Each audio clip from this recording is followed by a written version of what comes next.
Hi hello नमस्ते. मी पूजा. मी आणि बरंच काही या यूट्यूब चॅनलवर तुम्हा सगळ्यांचं अगदी मनापासून स्वागत करते. आता छोले पाहिले की सगळ्यांनाच वाटत असेल की छोले भटुरे बनतात की छोलेची भाजी. तर आज आपण छोले भटुरेसुद्धा बनवणार नाही आहे आणि छोलेची भाजीसुद्धा बनवणार नाही आहे. एक वेगळीच रेसिपी आज मी तुमच्यासोबत शेअर करते. खरं तर ही रेसिपी खूप फेमस आहे. तुम्हा सगळ्यांना माहीतही असेल. आता पावसाळा सुरू झाला आहे तर ही रेसिपी करायला हरकत नाही. चला आज ही छोलेची रेसिपी मी तुमच्यासोबत शेअर करते.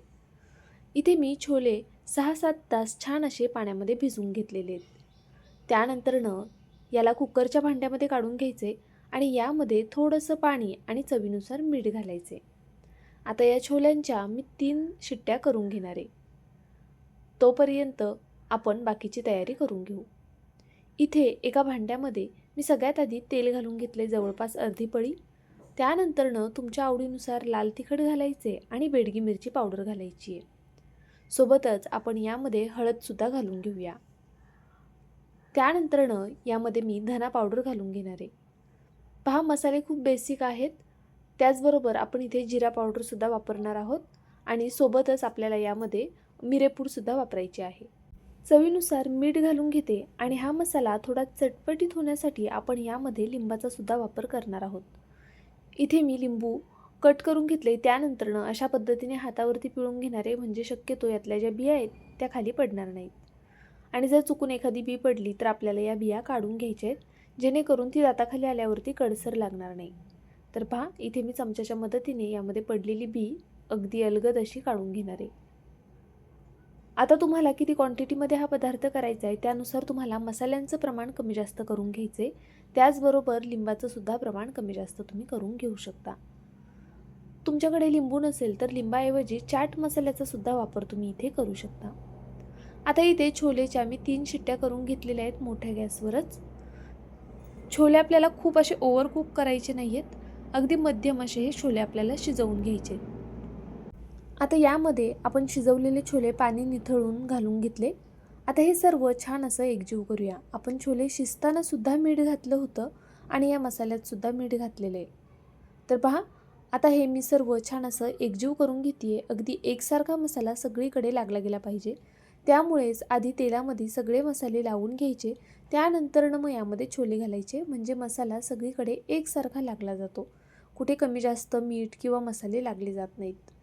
पहा अगदी या पद्धतीने मी हे छोले सर्व छान असे एकजीव करून घेतले. आता हे छोले तुम्ही असेच सुद्धा खाऊ शकता किंवा थोडंसं तेल टाकून परतून सुद्धा हे छोले तुम्ही खाऊ शकता. खूप कमाल लागतात. आता यामध्ये आपल्याला सगळ्यात आधी बेसन पीठ ॲड करायचे. 1 चमचा बेसन पीठ आणि 1 ते 1.5 चमचा कॉर्नफ्लॉवर इथे मी घालून घेणार आहे.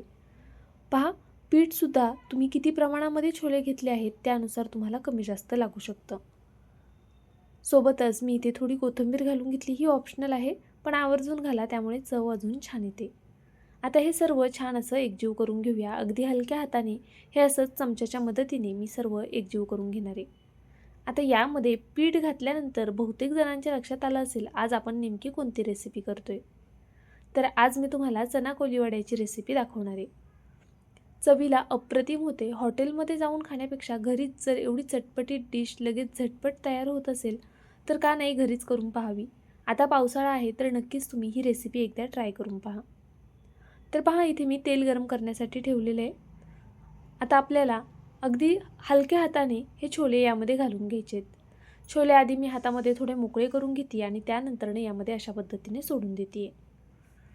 आपल्याला एकदम असे छोले एकत्रित सोडायचे नाही आहेत नाहीतर मग ते एकमेकांना चिटकून बसतील. हातावरती आधी थोडे थोडे छोले असे मोकळे करून घ्या आणि त्यानंतरनं मग ते तेलामध्ये सोडा. एका वेळी कढईमध्ये बसतील तितकेच आपल्याला छोले यामध्ये सोडून घ्यायचे आहेत. सोबतच इथे मी काही लसणाच्या पाकळ्या साल न काढता घालून घेतलेली आहे. त्यामुळे या छोल्यांना छान अशी चव येते. सुरुवातीच्या बॅचमध्येच लसूण घालायचा म्हणजे तेलामध्ये लसणाचा अरोमा उतरतो आणि नंतरच्या ज्या बॅच आपण तळणार ना त्यालासुद्धा लसणाचा सुगंध छान असा लागला जातो. गॅसची फ्लेम मिडियम टू हाय ठेवलेली आहे.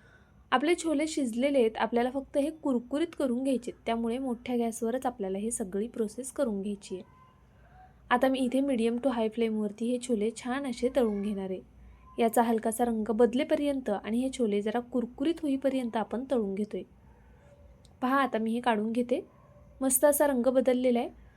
आता बाहेर मिळतात त्यांचा रंग थोडा लालसर असतो, तर त्यामध्ये कलर वापरलेला असतो. जर तुम्हाला हवं असल्यास तुम्ही यामध्ये सुद्धा फूड कलर वापरू शकता लाल रंगाचा. पण मी इथे कलरचा वापर केलेला नाही आहे, त्यामुळे आपल्या छोल्यांचा जो रंग आहे तो अगदीच असा लाल भडक आलेला नाही आहे. पहा, आता इथे मी संपूर्ण तेल निथळून हे छोले काढून घेतले. त्यानंतरनं आता आपण पुढची बॅच तळून घेऊया. त्याच सेम पद्धतीने गॅस थोडा मोठा करायचा आणि इथे असे छोले थोडे मोकळे करून एका वेळी तेलामध्ये बसतील तितकेच छोले आपल्याला सोडून घ्यायचे. पहा, इथे मी मीडियम टू हाय फ्लेमवरती हे छोले तळून घेतले. आता पुन्हा हे सुद्धा छोले आपण काढून घेऊया. अगदी या पद्धतीने संपूर्ण आपण हे छोले तळून घेणार आहोत. पावसाळ्यामध्ये काहीतरी चटपटीत खावंसं वाटतं तेव्हा नक्कीच ही रेसिपी तुम्ही करू शकता. प्रोटीननी भरलेली सुद्धा आहे आणि त्याचबरोबर लहान मोठ्या सगळ्यांनाच आवडेल अशी आहे. तर पहा, इथे मी आता हे छोले काढून घेते. जाता जाता मी तुम्हाला याची अजून एक सोपी रेसिपी सांगते. आता हे छोले तळून असे तयार झाले ना, की कांदा उभा चिरायचा, सिमला मिरची चिरायची, गाजर चिरायचं, इतर कोणत्या भाज्या तुम्हाला घालायच्या असतील तर त्यासुद्धा उभ्या कट करून घ्यायच्या. त्यानंतरनं आपण मंचुरियनसाठी जशी हलकीशी ग्रेव्ही तयार करतो ना, तशी ग्रेव्ही तयार करायची आणि त्यामध्ये हे छोले सोडायचे.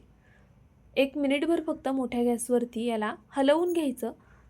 त्या पद्धतीने केलेले छोलेसुद्धा अप्रतिम लागतात. जर कधी केले नसतील तर नक्कीच तुम्ही करून पहा. आता मी तुम्हाला याचा परत एकदा आवाज ऐकवते.